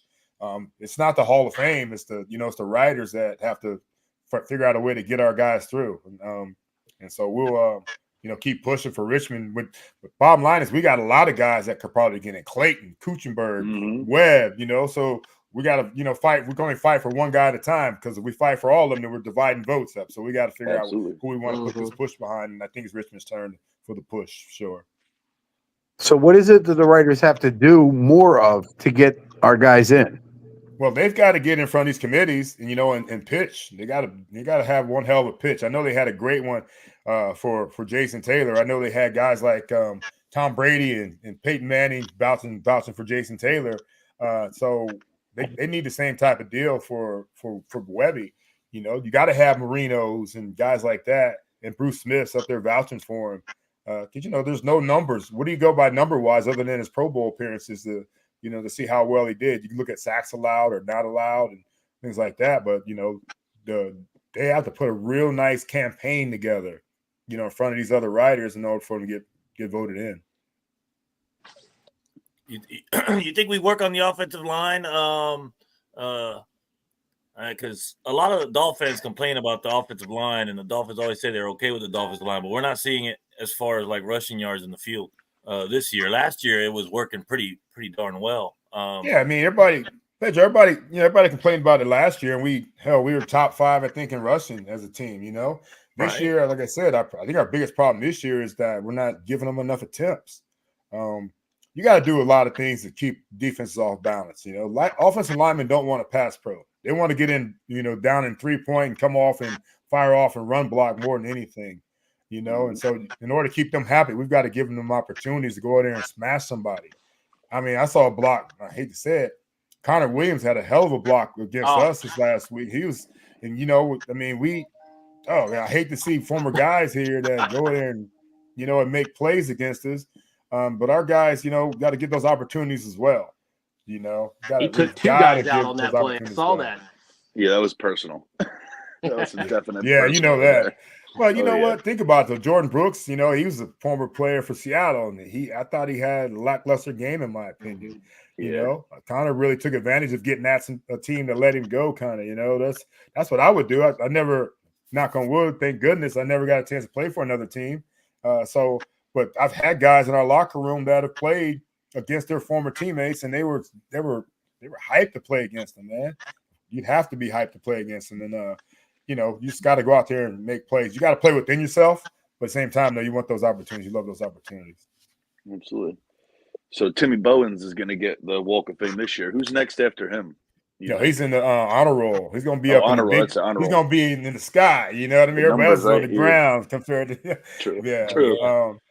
I don't know, man. I think we got to start looking at Sam and Pat at some point. Those guys would be great. Then we start looking at some more current guys. I mean, I'm not sure. See, the thing about it is the longevity on these teams is down. A lot of times guys aren't on the team 10 years, 11 years, I put John Denny up in there, man. As long as John Denny was on the team forever, he's probably. I was thinking Sam, Pat, and Cam. I was thinking Cam Wig, honestly, but John Denny's a good one. Yeah, Cam's got a great shot as well. You're right, man. So there's some guys that they've got a chance for sure. But I think after Timbo, I'm looking at Pat and Sam. Yeah, that's where I was at too. OJ, this is Larry K from the Fanatic Fury, and he may have a question for you. What's up, Larry? What's up, bro? What's going on, OJ? Nice to meet you. You were my favorite player when I was coming up, man. So appreciate that, man. And I run the channel that you were on with Shake the other day, so that was okay. That was real dope to see, man. Nice. No, you're behind the scene then. Yeah, I was behind the scenes. Shake had it all going on, you know what I mean? Yes, sir. Yeah, it's in the blender. That's Shake's idea. He's the mastermind of that stuff. He brings people on. That was fun, man. A lot of fun, man. For sure. Oh, yeah. What's good, everybody? Johnny, everybody, Tom. What's up, Larry? How are you, brother? Yeah, good to see you guys, man. good to see you, Larry. So did you guys get a chance to check out that Kenyon Drake episode today? That we dropped, man. It was good. Kenyon was really good, bro. I've got it queued up. I'm going to listen to it at work tomorrow. Yeah, he was really good, man. That was a fun one, bro. It's like, and then to relive the Miracle Miami or Miami Miracle, whatever anybody calls it, man. That was a lot of fun, man. He was pretty dope in talking about it, man. It was fun. That was one of my favorite plays ever too. I was sitting with my ex-girlfriend, and she was kind of into football, but not like that. But bro, she's sitting there, and when Kenyon played, there was another play where they're like high-fiving on the way down the sideline and whatnot. Different game. Jakeem Grant, what's his name? Yeah. And she was like, "Oh, they just snapped each other up." She was hyped. She was hyped. So that was fun. That's one of those things you can look at a picture and feel it. Right. You can hear it by just looking at it. Right. Well, remember that commercial they had where it was just the audio, like just the call, but they didn't even say who it was, but we all knew who it was. Yeah, for sure. Gronk doesn't have the angle. He doesn't have the angle. Yeah, man. Gronk still doesn't have the angle. Yep. Yeah. Dolphins memories, man. Dolphins. That was crazy. I guess they thought Ryan was going to throw a 70-yard Hail Mary. Mm-hmm. You know, I mean, Bill Belichick outcoached himself. Yeah. Speaking of Hail Marys, can we talk about what happened at the end of that half? Oh, man. We had two different cracks at it, and we didn't even get a throw off. And from what I'm understanding is they didn't even have anybody in the end zone. They did not. So what is that about? Yeah, I don't know, man. I mean, you got to talk to Mike about that. What do you think? I think what he said in his presser, was it after the game or today's presser? It might have been after the game. You know, remember before how we got the pass interference call before on a play, they were thinking they could get a pass interference call and get another play. But man, when you get the second chance, you gotta let it rip, man. Gotta let it rip, man. 8 seconds of holding the ball. That was, and I felt bad for Skyler because Skyler on the one rollout. I mean, Skyler, you got to know somebody's coming behind you. Yeah. Bro. Don't take that shot. That was an unnecessary shot he took right there, man. Yeah. So let me ask you this, OJ, real quick. So let's say when Marino got hurt, and you got a quarterback that went in that same game or the next game, right? Could you feel a difference with the passes? Yeah, I mean, obviously, Scotty Mitchell threw a nice ball. He was left-handed. That was the biggest difference that you'd get from him. Definitely didn't throw as tight a spiral as Danny did. Danny's ball was nice. So you definitely feel a difference in it. But you get so much work, during the week that it's really a non-factor for the most part. For me, I work with Scotty Mitchell all the time because I was running second team offense a lot when Scotty came in. So Scotty and I already had somewhat of a rapport at that point. But for the rest of the guys, man, they figured it out pretty quick. We had a solid team when Danny got hurt. 9-2, my rookie year going into Dallas. 9-1 going to Dallas. We beat that. 8-2 going into Dallas. We beat Dallas on Thanksgiving. The Leon Lett play. Go to 9-2, and then we just fizzled out the rest of that season, lost the last 5 and missed the playoffs. So it was like, when you got a guy that that you're comfortable with and confident with, like we had with Mitch, it was great for us. Then Mitch got hurt, and we had, I think we had the Berg and all kinds. It was a hot mess at the end of that season. That was a great season for us. Man, that was a great team we had that 93 year, and probably the one that probably would have come the closest to win it all. Because remember, the year before they went to the AFC Championship game and lost to Buffalo at home. And then we revamped that offense. Our offense was stacked. Defense was the same, and then Danny gets hurt, Mitch gets hurt. We lose those games, and then Danny comes back, and Danny with the Achilles just wasn't quite the same Marino, even though he could throw and things like that. He just wasn't quite the same. I think lost in that Leon Lett Thanksgiving game is Keith Byers doing a snow angel in the end zone. Yeah, for sure. I think he had like a 72-yard run in that thing. That was dope. And I've tried everywhere to find the image of that, and I can't find it because Keith does local radio here in Dayton, and so I get a chance to talk to him a couple times a year, and I'm trying to find a picture of him doing a snow angel so I can get him to sign that, and I cannot find the image of it, but I know it happened. I've seen the video. Yeah, well, if you can't find it, nobody can find it, Matt. You know what I mean? I know you've done the research. He comes out here often. He comes out here often. He does the show with Irving. Irving Fryer does a pod, and he comes out here and does with the Eagles and stuff, House Thomas and whatnot. OJ, speaking of that 94 playoff game against the Chargers is my earliest, roughest memory as a Dolphins fan and a kid. speaking of those early 90s and then going into the very early 2000s, I know you're the receptions leader in 98. I mean, how was it in those seasons where you guys were consistently division title contenders, consistently deep playoff run contenders, and then going through some of those tough losses like against the Chargers? How was it with those expectations every year and consistently being really great and then not quite getting to that last thing? You know, as fans we saw it, but how was it being on those teams? Yeah, it was frustrating. It was really frustrating. You know, we always knew we were going to make the playoffs. I mean, that was a given for us. You know, we somehow, some way, we're going to make the playoffs, win our division, or get in as a wild card. But you know, we knew. I mean, speaking of, I mean, the last time I won a playoff game, actually not the last time, the next to last time, is when we went to Seattle and beat them out there, and then we came back obviously and got beat by Jacksonville. But I'm telling you, man, we always knew we'd make the playoffs, but we underachieved, honestly. You know, I think our team was stacked well enough to get deep in the playoffs and possibly get to the Super Bowl. So we underachieved as a team, and we know that. And you know, you can't blame anybody but ourselves. I mean, our offense was really good. Our defense, I mean, think about it. At one point, our defense had Zach and JT, you know, and Tim Bowens and you know, Brock Marion and Sam and Pat and all these guys on defense. But then our offense was shoddy. You know, so it was always frustrating. Playoffs was never an option. We knew we were gonna make the playoffs. Getting deep was what we struggle with. Yeah. Used to be called a front runner for being a Dolphins fan when I was a kid. They're like, "Oh, you're a front runner, bro." Like, and that was how was, by the way, like speaking of that era too, the Shula era transitioning into the Jimmy Johnson era. I mean, you were on the team at the end of the Shula era and then most of the JJ era. Jimmy hated it. Okay. I hated Jimmy. Yeah, I didn't. I put that in the past tense. I still do. You know what I mean? So let me put it in the present tense. Yeah, Jimmy. We lost a great one when we lost Coach Shula, and Jimmy Johnson was just okay. I'll leave it at that. Got you.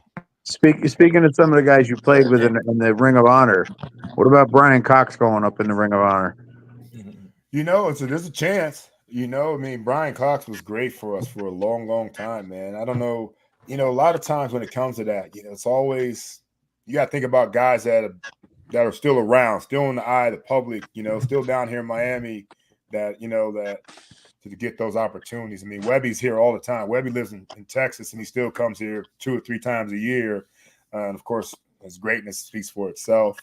The fact that he was in there. Timbo lives down here. Timbo's been out and about a lot more. Tim, we couldn't get Tim out of the house for a while, man. Tim was just so low key, you know. And so we had to trick him and even to letting him know that he made the, you know, the hall. I mean, the you know, the Ring of Honor for us. So, you know, I don't know. B. Cox would be a good answer, man. I know he's beloved by all the fans, and I know that we still love him, you know, as part of being part of the Alumni Association as well. Yeah, I wanted to say to Larry that I was 17 years old, and that Chargers playoff game was my very first game that I ever been to. I was at that game. You went there, bro? Yes, I was there. I was there, and I took off my shirt, and it was raining and everything, and I saw the blowout myself. And that very same November of '93 is when I moved here to Knoxville, Tennessee, 30 years ago. Yeah. So wow. go figure. Bro, that year I was going down to Boca because I had my uncles and aunts lived down there. I was going down to Boca, and that was the Super Bowl. The Niners beat the Chargers after they beat us, and I remember like it was Jerry or somebody's like, we're going to Disney. I was like, good, go. I want them to beat because I was in 4th grade, bro, and that was such pain because the field goals, like it was I think Pete missed a field goal, and it was like 21-22, and it was like, and I knew how good the team was, bro, like the wideouts, Danny, like that whole thing. Even as a young kid, and I was like, oh, it was just that was tough for the Larry, the Chargers actually went to Pittsburgh after that and beat them in Pittsburgh, and then they went to the Super Bowl in our stadium. Man, it sucked. That team was good. That was great. Hey, by the way, my buddy, my co-host, Meadowlands game. I do a show with this guy named Crypto. He was in the Navy, and he was overseas in Germany, and he said he heard that game on a shortwave radio. He said he could hear the dong through the speakers. Damn. I don't know why that game's on YouTube, that Chargers game, and I watched the whole thing the other day just to relive like my childhood or whatever. It was tough. Man, boy, did we blow that one, man. We got super conservative, man, and let them boys come back and get us, man. We were lighting them up, man. We were lighting them up. Yeah. Remember another game in 93 93 or 94 against the Vikings, Warren Moon. You guys ultimately lost, but there was like 38 unanswered points from your offense. Like you were down 38-0, and you guys came back like in a quarter. I don't know why it sticks out in my memory, but it does. I had an antenna TV watching that, and I just remember it, bro. Warren Moon was balling, but so was Marino. Yeah. Is that? Do you have any games that haunt you? Is that the game that like really haunts you, or from time to time? Yeah, well, that the Jacksonville game does too. But that, I think we really felt we had that San Diego game won, and we should have won that game. And honestly, just you talk about, and then not only that, man, it's the longest flight back when you lose a game like that. We're all the way out in San Diego back to Miami. I love the road wins are the best, man, because the party on the plane is so nice. The gambling on the plane. Those are fun times right there. But yeah, that one there is one that was our best chance that year. So that one definitely haunts me a lot. The Jacksonville loss, man, we weren't as good a team that year. We were a great defense, but offensively. And Jimmy's ideas of offense were just terrible at that time. Let me test my memory here because it's starting to come back to me about that game. That was Natron Means, right? Natron Means business. He ran right through it. There was no if I'm trying to remember correctly, there was no instant replay at the time. I think he scored a touchdown that I think replay probably would have reversed if we were doing it. Correct. There was no instant replay. There was barely a 2-point conversion. They did have 2 points. Yeah, you're right. Hey man, why are you bringing that stuff up, man? I don't want to think about that game at all because I remember where I was, but I try to block it out. I'd rather talk about the Chargers than that one. It just came flooding back, and I know when Pete missed that kick, my friend Chris put a hole right through his drywall up in his bedroom. Oh man, Pete. Well, I remember been there plenty with this team. We got 8 more minutes to go on the show, and I wanted to get in one more Finn's trivia question, and it does have this is an OJ McDuffie question, so OJ, you're not allowed to answer, obviously. I probably don't know the answer anyways, Pedro.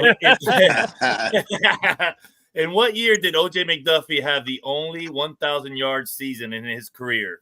That's an easy one. 1996, B, 1997, C, 1998, or D, 1999? In which year did OJ McDuffie have the only 1,000-yard season of his career? I'm going to say 98. I'm going 97, 98 or 99? Pick them now. Pick them now, ladies and gentlemen. The year of my marriage. They're all one the same, right? All right, we got somebody answering 99, somebody answering 98, another one answering 98. 98. I say 98. I say 98. Maria 98. All right, look at that. I say 98. Majority wins, right? Majority wins. What's the answer, OJ? You got it, right? What'd you say, OJ? What year was that? And the rest of them are all Danny's fault, man. He should throw me the damn ball more, bro. Yeah, right. I blame Marino for not getting there more often than that. We need the first Danny win to you, though, at least. That's right. Hey, listen, I remember when you were on my show, OJ McDuffie, you said that you made Madden All-Pro one year. What year was that? I did make All-Man that same year. 98. Yep, I still got my sweatshirt. I got a jacket somewhere. I think my kids stole my jacket. I got all kinds of goodies from that back in the day. OJ, I appreciate, man, so much that you came on the show, man. I really do, man. Sure, you don't have no idea how much I appreciate it, man. Thank you so much, man. I love chopping it up with you guys, man. We got to keep the faith, boys. We're going to be all right, man, no matter what. One thing I did like about what Jimmy said, they can kill us, but once they kill us, they can't eat us. Whatever that meant, you know what I mean? So hang in there with our team, boys. Bottom line, just hang in there, all right? Got you, bro. All right. Thanks, fellas. Thanks for having me, man. Okay, great to see you, brother. Pedro, thanks for having me, by the way, pop up. Shake let me know last minute. And I have a picture I'm going to send you later where somebody tagged like a 6th grade photo. I wasn't even the main subject, but I'm in the background with a McDuffie jersey on. And they just tagged me like in this. They're like, that's got to be Larry with the Dolphins jersey. I'll show you later. So it's dope that I got to come up and be a part of this, brother. I really appreciate it. I wish I would have known sooner, man. I just started doing this. I'm like a rookie, man. It's my 6th episode, but it's called the Cubilly Finn's Talk Show, and I do it on Tuesday, 7:30 to 9 o'clock. And yeah, we've been having fun. My co-host Matt McDuffie and Tom O'Gara, they're very knowledgeable people, and we've been checking out, you guys too, man. Shake Money, Larry K. Yeah, we know of you. We know Papa Paul. That's Tom, the one I was telling you about the jerseys from. Yeah, I can help you out, bro. Yeah. And I know, and I'm crazy, obviously man. in your group on Facebook too, but we got to do some kind of collab, like on an off day, not a Tuesday. We both have the shows, and just come up with some kind of concept and just talk, promote your show, promote my show, and just rock with it, bro. That's dope. All right, you guys do a show once a week too, right? Yeah, we do the Tuesday night with Shake, but then I do Monday just solo, and then I'll do reactions and whatnot. So maybe even one of the Mondays when I'm not working on a Monday, I'll do it. But we could even do an off day, whatever, just to chop it up, bro. I really appreciate And Thursdays I do happy hour. So yeah, Thursdays he does happy hour too, so that's on the channel, and I'll pop on to some of those. Feel free to pop on. I'll pop on with you one day. I was just cool listening to OJ, man. He's very knowledgeable. So cool. So cool. Just that, yeah, man. He was on the show with Papa Paul not too long ago too, wasn't he? Yeah, he was on about 2.5, 3 months ago. We had him on, and he stayed for like 2.5 hours. That's the thing about OJ over these. You know, I think I met him for the first time like 4 years ago. He's always been accessible. Yeah, with the fans and like I didn't expect him to be on the whole time. I really appreciate him staying on here the whole time and to hear the stories. And even in your case, Pedro, we're doing Dolphins Fins trivia. We got the Fins trivia guy right here. The source of the question was sitting right here. Who could have answered that question?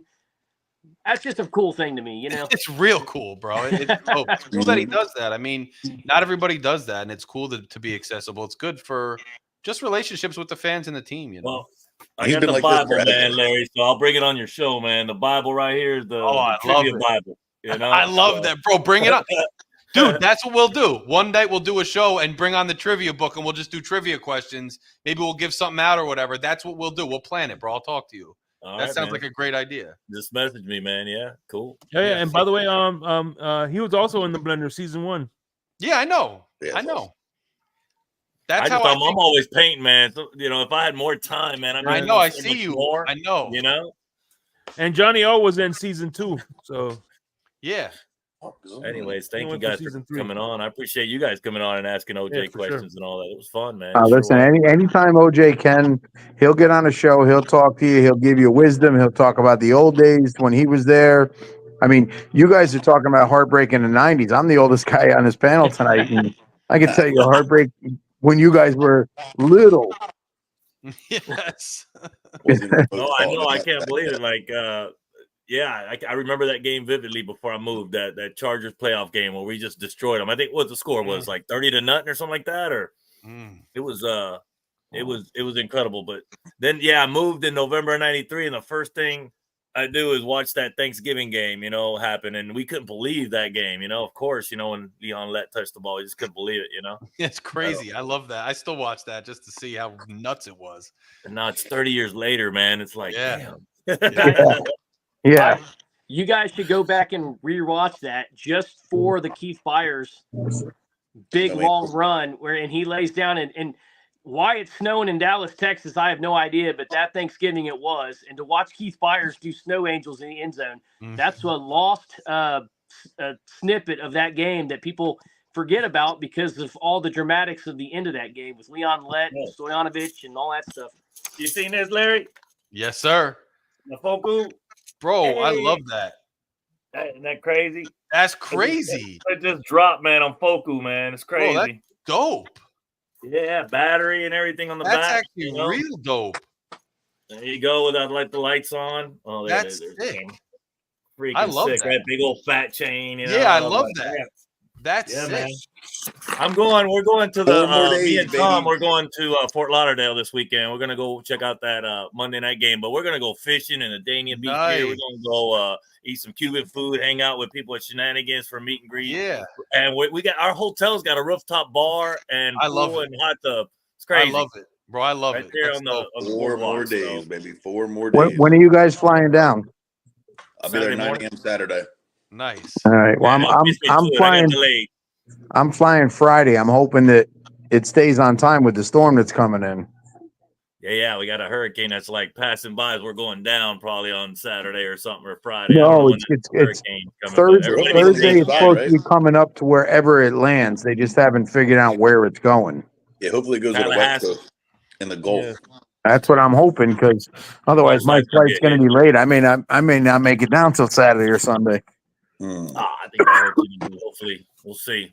But yeah, that's a doozy. They call it for a Category 3, so I'm sure people in Florida are keeping an eye on that weather, especially on the Gulf side, because That's where I'm at. Can you imagine they changed my flight and rerouted me to go to Puerto Rico? Can you imagine if I was stuck in Puerto Rico Saturday into Sunday with a hurricane? I was already going to lose my shit when they changed it. Yeah, anyway. they moved my December trip, man, for the Browns game, and they want me to sit in the airport in Washington for 5.5 hours. I'm like, no, let me go fix that real quick. Yeah. They do that when you don't sit there and give them more money to serve a seat and all that. They just got you at their mercy. So that's how it goes when you travel. But thanks for being on the show. This is the Bible I use right here. You can get this on Amazon. I love it. But yeah, I mean, once we do this book, hopefully they'll come out with a part 2 or something like that, you know? Absolutely. We keep it going because Finn's Trivia is fun with the show. I think that's what sets mine apart from everybody else's a little bit. Is that Finn's Trivia kind of helps, you know? I love that. You got to find your lane in this whole sphere, and that's a dope way to do it. I love that. That's dope. Here's an idea for you guys. You guys can pick a year, like, you know, as your ages of your fan base group and the memories you have, like that game, the Chargers game. One that stands out to me is the 90 or the 99 game where we're up 31-0, 31-3 at half versus the Jets on Monday night. And that's the I one. remember that too. Oh my goodness, that's another scarring. I went to bed early. I think every Dolphin fan went to bed early, bro. And we woke up like, what? I was there. I had to go to school the next day. It was in like 5th grade. That shit was Me too. terrible. Meadowland Miracle, man. I had to go to school the next day, and I'm in New Jersey. So I mean, everybody's I'm from Jersey too. Yeah, exactly. Jumbo My dad was a Elliott. Jets fan, so Cut me a break. I remember I had an old TV in the corner of my bedroom at the time. Like they were big, so that it wasn't mounted to the wall. It was like hanging on like a thing. It was terrible. I still say he never reported eligible. Larry, are you in New Jersey? Yeah. Where at? Newark. I'm in Keensburg. You're in Keensburg. We talked about that because I'm originally from Freehold. My boy grew up in Keensburg. Now he's up this way in Scotch Plains, but we talked about that. Yeah, you're here, bro. You're close to me. I'm in Trenton. I'm like 45 south of you. Yeah. Are you? Yeah, I'm in Trenton, Hamilton. Oh, you're in Hamilton, bro. I go to Trenton all the time for work. Yeah, I work downtown at DHS, Department of Human Services. Yeah, I go to the Justice. This man says he was at that Meadowland game. Yeah, I was there too. It was brutal, bro. That's crazy. There's a lot of Jersey cats. That's funny, man. Hell yeah. Dolphins Nation goes Michael deep. Batista says we were up 30-7 in the 4th quarter. Yeah, I went to bed. I woke up the next day. I couldn't believe my eyes, man. Couldn't believe it. Sickening. I remember Fiedler saying they had him on the side, like, they ain't coming back on us. I'm like, yeah, okay, Jay. Thanks a lot. Right. Yeah. Brutal. By the way, Larry, I remember that Jersey clip you sent me of that radio guy going nuts because a lot of local Dolphin fans were in the area. Yeah, Evan. On WFAN, bro. He's so mad every time we play because he's like, "Oh, stupid Dolphins fans!" Because there's a lot of us. We used to have a place, Miami Mike's, up in Morris County, where it was a bar dedicated to the Dolphins, and every Sunday we do the fight song. We drink like aqua shots when they won, and like it got closed down because the hotel closed over. But it was awesome because it was connected to a hotel, right? So if you were there chilling, you get a half price room. And this is like the 2000s, 2010s. So it was $50 for the room. So you would go there if it was a night game. You didn't have anything next day. You'd be drinking, chilling, whatever. Walk right to your hotel room and crash. It was dope. God, look at that. I didn't even remember that. But Fiedler with the interception in overtime. I don't remember that either. That's crazy. Fiedler always intercepted at the wrong time, bro. Always. Wow. The best memory for Fiedler is that Raiders game where he had to dive across and got destroyed, but he got the touchdown. Yes. That game was like the moment for Fiedler. Bro, Fiedler wasn't even terrible. It was just always the worst time he would throw a pick. Like, he'd never get over the hump. Always bothered. Yeah, he's one of those guys that was pretty good, not great, but even better coach and analyzer of plays. He does something for Hofstra or one of the New York colleges where he does work with quarterbacks. He's pretty good. He's smart with that type of stuff. Yeah. I think he's from there, maybe. Maybe he went to Hofstra or he went to something like that. He's in like White Plains area, something like that, I think. Yeah. I talked to him recently, actually. That's cool. And then as the Jets started to come back, all the fans came back into the stadium. Yep. Yeah, you saw the traffic get on the turnpike. Everyone hit U's or just parked on the turnpike and walked back. Yes. Shit was terrible. I remember it all. Yeah. When's the last time we won a playoff game was 2000. 2000. Lamar Smith versus the Colts. 24. That's Colts, 24 years. Yeah. I remember that game too. He was a 25-year-old young man. That's how long it's been. 10 years Yeah. old. Unbelievable. It is And crazy you- how time goes like that, and you're like, And I'll be 49. I'll be 49 on Thanksgiving. My birthday actually falls on the 28th, and it's on Thanksgiving. You know, it does that every. I hate to bring it up, but guess what the common denominator is? That's about the time Chris Greer entered the picture and entered the organization. So, man. I don't know David if that's says a Chris needs to be curse or fired what. for not providing protection. Our quarterbacks are getting killed. Tua should retire. Armstead should retire as well. Hey, I can't deny those opinions. You know, it's getting rougher. But not with the next two games, man. This is the Titans 0-3, and this is the Patriots, man. I mean, this is a chance to, hopefully come back with a chance. And Indy's 0-2 as well. A chance right? at least. Yeah. And then Tua comes back and he can't beat the K. good teams in, and we're, we'll see what happens with that. But I was telling Larry K that Chris Greer's theme song with this offensive line should be "Let the Bodies Hit the Floor" because that's what's going to happen to all our quarterbacks. Constant. This offensive line. Oh man! Well, we lost David Long Jr. We lost to an Kendall injury, Fuller. like a shoulder or something. But Kendall Fuller got knocked up. He got knocked. He's concussed. He's in concussion protocol, and that's our starting corner, right? Opposite Ramsey, right? And Bonner's hurt, so we don't have him. We lost Duck man. Duck. Well, we'll probably see it. We'll probably see Nick Needham activated, most likely. Yeah. Yep. And who's the elevated? The poke to the eye with Armstead. Oh my eyeball. So I don't know if he's playing. Got to see Patrick Paul come in. I think he only played like one snap, but got to see him come in. When AJ went down. The Dolphins defense is doing pretty good though, because in the second half, it's the second half adjustments. The first half, they killed them second half adjustments. That defense, let me tell you. At least there are adjustments being made. We haven't seen that in 4 years for adjustments. Look at that. Only allowed one touchdown through the second half with one fumble and one pick.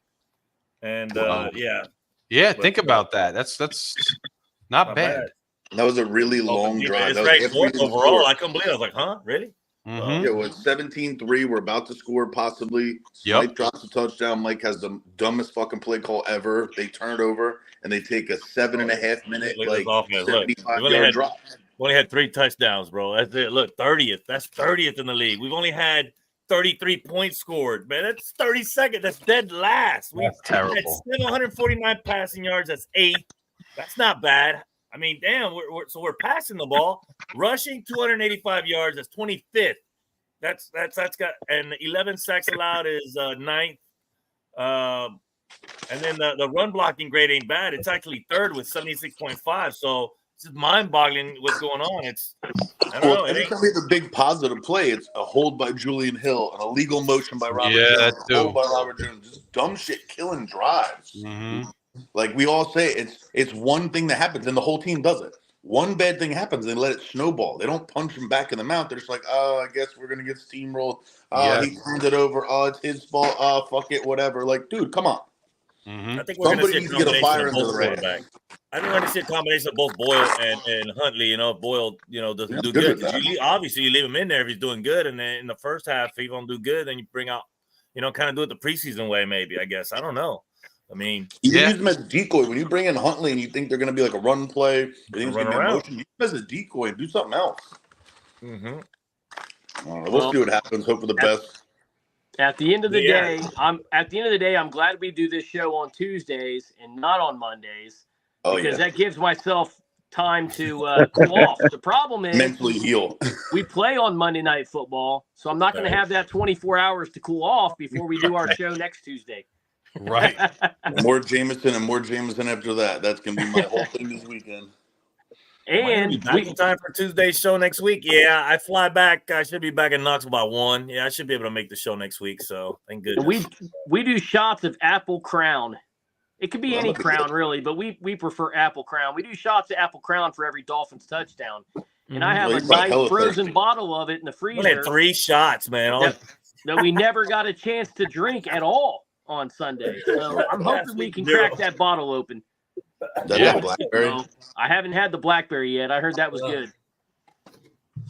And the salted caramel is out too right now. Yeah, I've got some of that one. Got some Trade of for that. Josh Allen. Josh Allen, getting rid of Josh. Come on, that ain't happening, bro. definitely need to cool off. Maria said, Well, that's a fact. Hope we can get a win. Well, we need this one in the worst way because 2-2 coming off a bad win, a 2-2 going into the Patriots game, another winnable game. Like, there's no reason we can't be 3-2 going into our bye week, even with the backup quarterback situation.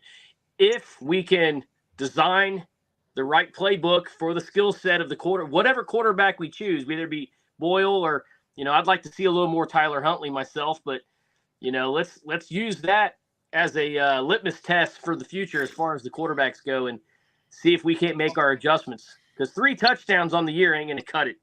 Nope. Yeah, 3 touchdowns in 3 games. That's wonderful. Not going to win any games like that, no matter how good your defense is playing. Well, Indianapolis is pretty beat up too, aren't they? On like their 3rd or 4th quarterback. No, Anthony Richardson is just Oh, that's right. 42% or less accuracy. He's just throwing picks left and right. He's got 6 picks already.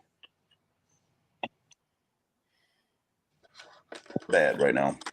Well, our run defense is terrible, and Jonathan Taylor is doing everything for that team to even keep them close in games they're losing. Who mind you, everyone Flores spinning around in his fucking chair for Noah Igabahogany while Jonathan Taylor just slides on by. Yeah, we got our guy. You saw him last night. That terrible coverage in the end zone on who's on the right side for the Bengals? Was it Higgins or Chase? Dude, he was literally raping him the whole way down the field. We're playing right corner. I can't wait back, man. I'm ready to hit the hay, man, in the show, and I'll see you guys next Tuesday. You guys are more than welcome to come. I'll send you the link, Larry K. Cool. Or I'll send it to Shake Money, and he'll send it to you. But you're more than welcome to come anytime on the show, man. And well, Shake, we'll see thanks, you on brother. I appreciate it. I'll definitely be back. I really appreciate it. I appreciate you having me. And come on mine, too. We'll talk about doing something and just pop on whenever, too, brother. All right, thanks, Shake. Thank Johnny, man. Thank you, absolutely, guys. Hey, couple days, baby. Couple days. All right. I can't wait. All right, we're gonna end the stream. Oh. No, cancel. I gotta stay because I gotta end the show. All right, guys. Thanks for watching. I appreciate it. Now you're gonna watch me go to the Fort Lauderdale, which I'm going to go live, and you're going to see a lot of fishing and a lot of Dolfans and just having a mini vacation in paradise, tropical paradise. So thanks for joining the show. I'll see you next week, and I appreciate OJ coming on again, man. We'll see you next week at 7:30. Fins up, guys.